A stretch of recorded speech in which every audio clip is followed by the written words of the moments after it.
নমস্কার, সুপ্রভাত। কেমন আছেন সবাই?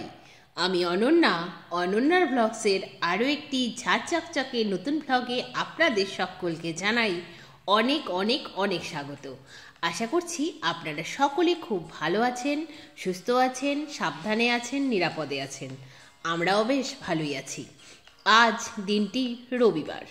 রবিবার মানেই তো একটা নির্ভেজাল ছুটির দিন। আর রবিবার এলেই মনটা কেমন খাই খাই করে।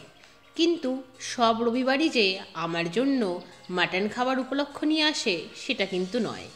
যেমন এই রবিবারটা সেরকম একেবারেই নয়, কারণ গত সপ্তাহে অলরেডি 2 দিন আমি বিয়েবাড়িতে গিয়ে মাটন খেয়েছি।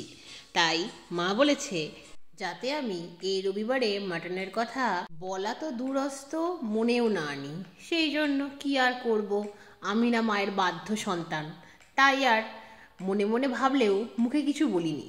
হ্যাঁ, এটা সত্যি কথাই, মা ভাবতেও নিষেধ করেছিলেন। কিন্তু মনের ওপরে কি কারো জোর আছে বলুন তো? মনের তো হারিয়ে যাওয়ার নেই মানা। মনে মনে ভাবতেই পারি আমি মাটন আনতাম, কি সুন্দর কষা কষা রান্না করতাম আর খেতাম। বাঙালি হয়ে জন্মেছি কেন বলুন তো? ভালো মন্দ খাওয়ার জন্যই তো। কিন্তু আমার মা বাঙালি হওয়ার সে মর্যাদা আর রাখতে দিল কোথায়? এই যে কড়া নিষেধাজ্ঞা জারি করেছে, হবে না মাটন খাওয়া। যাই হোক, যা খাওয়া হবে তাতেই অ্যাডজাস্ট করে নিচ্ছি। দেখুন, আপনাদের সাথে এদিকে গল্প করে যাচ্ছি, এদিকে কিন্তু আমার রান্নাবান্না অনেকটা এগিয়ে গেছে। যথারীতি আজকে সকালটা শুরু করেছিলাম 1 কাপ চা আর 1 বাটি মুড়ি ভাজা দিয়ে। টেস্টি টেস্টি মুড়ি ভাজা খেয়ে মনটা চনমনে হলেও যখনই মনে হলো আজ মেনুতে মাটন নেই, তখন রবিবারটা কেমন ম্যাড়মেড়ে হয়ে গেল। যাই হোক, কি আর করা যাবে। আর তার মধ্যে রবিবারটা ছোটবেলায় রবিবার বলেই মনে হতো। কেন বলুন তো? ছোটবেলায় তো টিভি বলতে একটাই চ্যানেল আসতো, সেটি হলো ন্যাশনাল।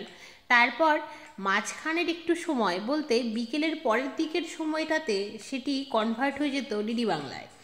সেই ডিডি বাংলায় বিকেল 4টে থেকে প্রতি রবিবার একটি করে মুভি হতো। আর সিরিয়ালগুলো হতো না, যেগুলো গতানুগতিকভাবে সপ্তাহের প্রতিদিনই হতো। আর এখন কি হয়েছে, এই কেবেলের চক্করে প্রতিটা চ্যানেল আর 5টা দিনের মতোই রবিবার দিনও তাদের সিরিয়ালগুলো দেখাতেই থাকে। কি স্পেশাল আছে বলুন তো? আমরা বিনোদন বলতে যা বুঝি টিভি, সেই টিভিতে তো আর 5টা দিনের মতো রবিবার দিনেও কোনো কিছু স্পেশাল নেই।